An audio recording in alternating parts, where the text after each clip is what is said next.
नमस्कार दोस्तों, स्वागत है आपका UK education universe YouTube channel पे। दोस्तों, परीक्षावाणी संक्षिप्त अवलोकन सीरीज का 39वां पार्ट हमारा निकल रहा है। उम्मीद करता हूँ इससे पहले की वीडियोस आप लोगों ने देख ली होंगी। अगर आप लोगों ने वो वीडियोस नहीं देखी हैं तो प्लेलिस्ट का लिंक मैं वीडियो के डिस्क्रिप्शन बॉक्स पर डाले रहता हूँ, आप लोग जाके वहाँ से भी उन वीडियोज़ को वॉच कर सकते हैं। अगर बात करें दोस्तों आज के पहले क्वेश्चन की और सेशन के 1101वें क्वेश्चन की, तो राज्य में द्वितीय सर्वाधिक जनसंख्या वाला जनजातीय समुदाय है। तो दोस्तों द्वितीय सर्वाधिक जनसंख्या वाला जो समुदाय है वो जौनसारी के रूप में जाना जाता है। पहला जो सर्वाधिक जनसंख्या वाला समुदाय है हमारा जनजातियों में, वो आपका थारू के रूप में जाना जाता है। थारू दोस्तों उधम सिंह नगर जनपद में हमारी निवास करती है। और अगर जौनसारी की अगर हम बात करें तो दोस्तों देहरादून जनपद के जो जौनसार भाबर वाला क्षेत्र है वहाँ पर निवास करती है। फिर देखिएगा जौनसारियों में कैसा परिवार मिलता है। तो दोस्तों जो जौनसारी समाज है हमारा, उनमें अधिकतर पितृसत्तात्मक सरकार देखने को मिलती है। अगर बात करें तो परिवार की जो बात वहाँ पर आ रही है तो पितृसत्तात्मक परिवार ही वहाँ पर देखने को मिलती है, जो संयुक्त परिवार के रूप में भी जानी जाती है। यानी कि इससे पहले ये क्वेश्चन काफ़ी बार पूछा जा चुका है। पहले जौनसारियों में प्रचलित था, तो दोस्तों पहले जौनसारियों में बहुपति विवाह प्रचलित था, परंतु अब विवाह की कुछ रस्में यहाँ पर देखने को मिलती हैं, जैसे बोई दीदी की है, वाजदिया है।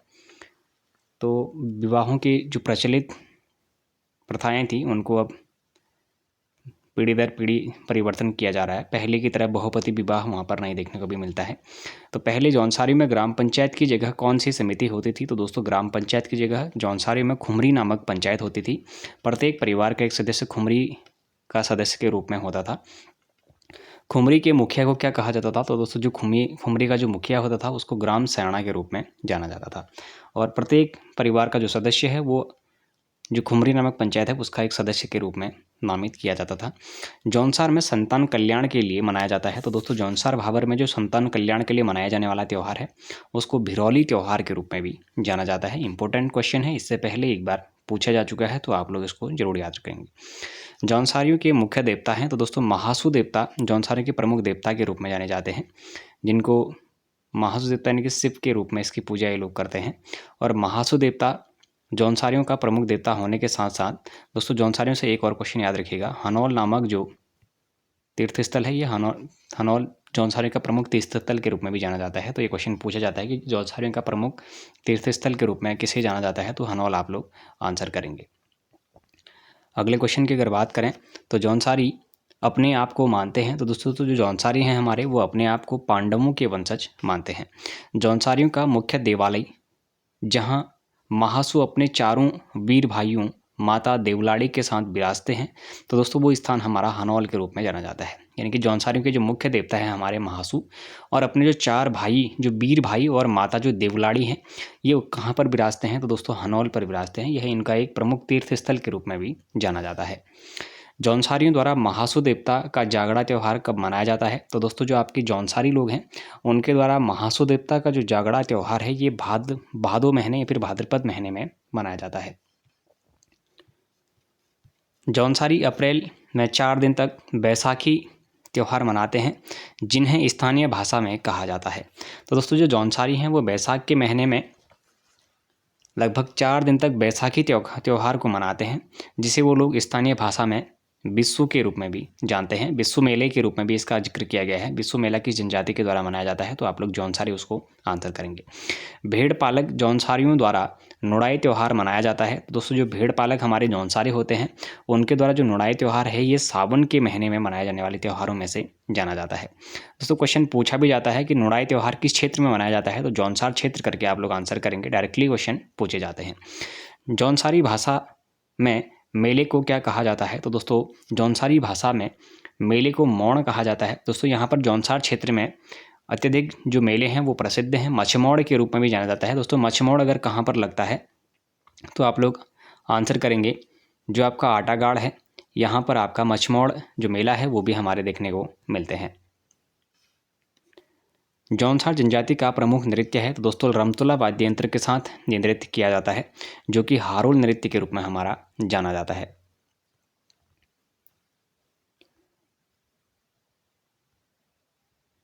मछमौड़ मेला जो हमने इससे पहले भी बात करी थी, मछमौड़ मेला कहें, मछमौड़ मेला कहें, तो दोस्तों ये अलगाड़ नदी के तट पर हमारा लगता है। ये क्वेश्चन इससे पहले भी पूछा जा चुका है। और जौनसारी का जनजाति का जो प्रमुख नृत्य है ये हारुल नृत्य, ये इससे पहले भी पूछे जाने वाले क्वेश्चनों में से जाना जाता है। जौनसारी जनजाति को मुख्यतः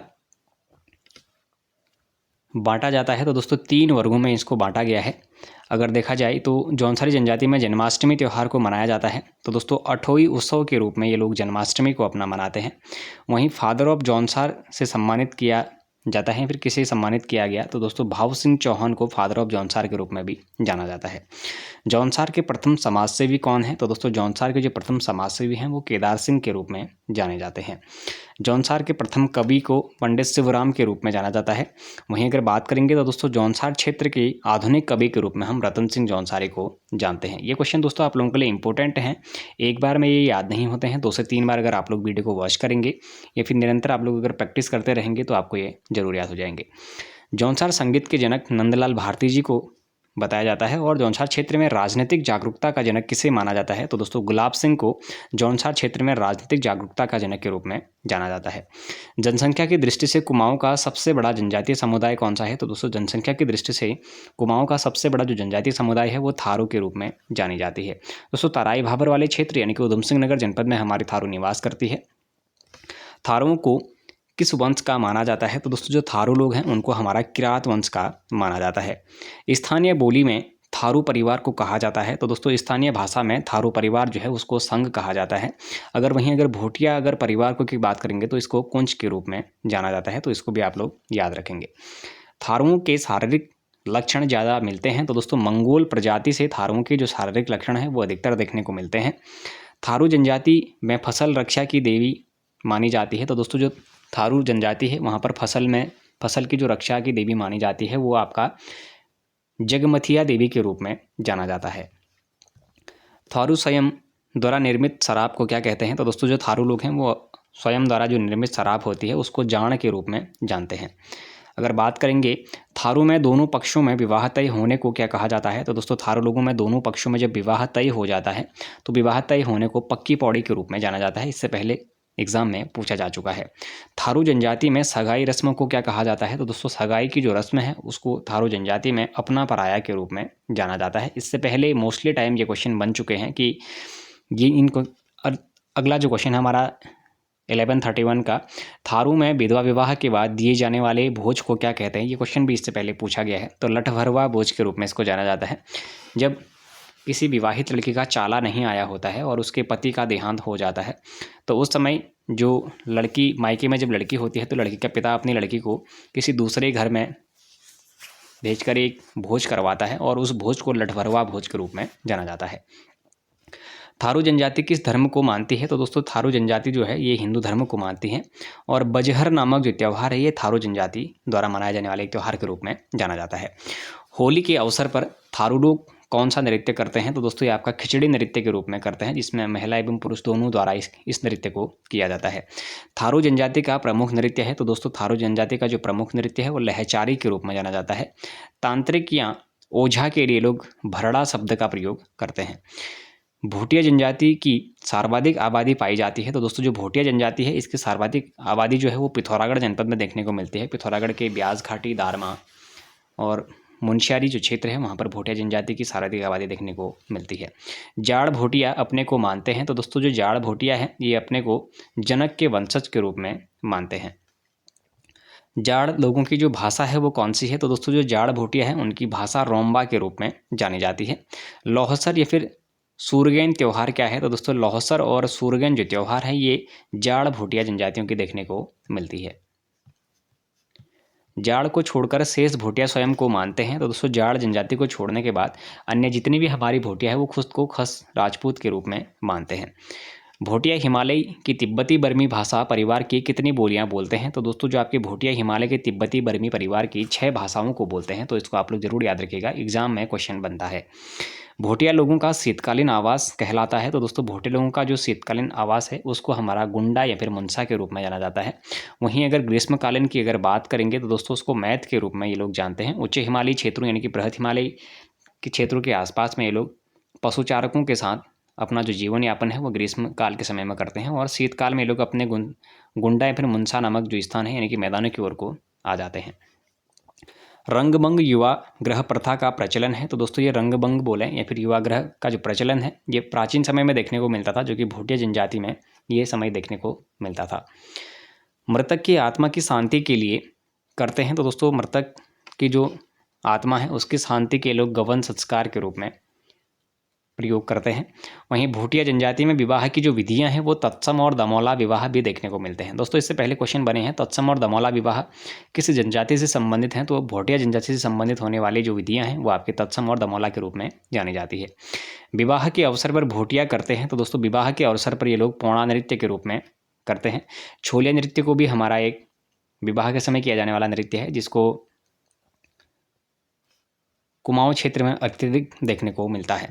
वहीं अगर बात करेंगे भूटिया अपने सगे संबंधियों को क्या कहते हैं, ये क्वेश्चन इससे पहले पूछा गया है। तो दोस्तों जो भूटिया हैं वो अपने सगे संबंधियों को स्वारा के रूप में प्रयोग करते हैं। सौका भूटियाओं में प्रत्येक 12वें वर्ष मनाया जाता है। तो दोस्तों जो सौका भूटिया हैं उनमें प्रत्येक 12वें वर्ष में कंडाली या फिर किरजी उत्सव मनाया जाता है। इसको किरजी कुंभ के रूप में भी जाना जाता है। इससे पहले एक बार एग्जाम में पूछा जा चुका है।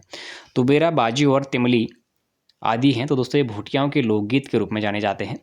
भूटियाओं का जो मुख्य वाद्य यंत्र है वो हुड़की के रूप में जाना जाता है। दोस्तों तुबेरा, बाजी और तिमली किसके प्रमुख लोकगीत हैं, ये क्वेश्चन इससे पहले पूछा जा चुका है। तो भूटिया आप लोग आंसर करेंगे, क्योंकि भूटिया जनजाति के द्वारा तुबेरा हो गया, बाजू हो गया और तिमली नामक जो लोकगीत हैं उनको गाया जाता है। और साथ में इनका जो प्रमुख वाद्य यंत्र है वो आपके हुड़के के रूप में जाना जाता है। तो दोस्तों आज के सेशन में हमने 50 क्वेश्चनों पर डिस्कस किया। तो हमने डीपली नहीं कर पाई इसमें, क्योंकि मैंने जैसा कि आप लोगों को बताया था हमारा जो प्लान है वो लगभग जल्दी से जल्द सेशन को ख़त्म करने का है। उसके बाद हम लोग ल्यूसेंट ऑप्शनल की ओर निकलने वाले हैं, जिसमें हम लोग प्राचीन भारत, मध्यकालीन भारत और आधुनिक भारत से रिलेटेड जो आपके इतिहास से संबंधित क्वेश्चंस मिलने वाले हैं उन सभी क्वेश्चनों पर चर्चा करने वाले हैं। उसके बाद हम लोग पॉलिटी, इकोनॉमिक्स, ज्योग्राफी सभी जो चैप्टर हैं उन पर डिस्कस करेंगे। साथ ही बहुत जल्द मैं प्रयास करता हूं कि आप लोगों का वो वाला सेशन भी मैं शुरू कर पाऊं। जब हम लोग इसको ख़त्म करेंगे तो उसके बाद उस सेशन को हम शुरू करेंगे। तो दोस्तों यदि अगर आप लोगों को ये सीरीज पसंद आ रही हो तो आप लोग चैनल को जरूर सब्सक्राइब करें, अपने दोस्तों के साथ चैनल को जरूर शेयर करें, बाकी लाइक करें, कमेंट करें और बने रहिएगा UK education universe YouTube channel के साथ। धन्यवाद।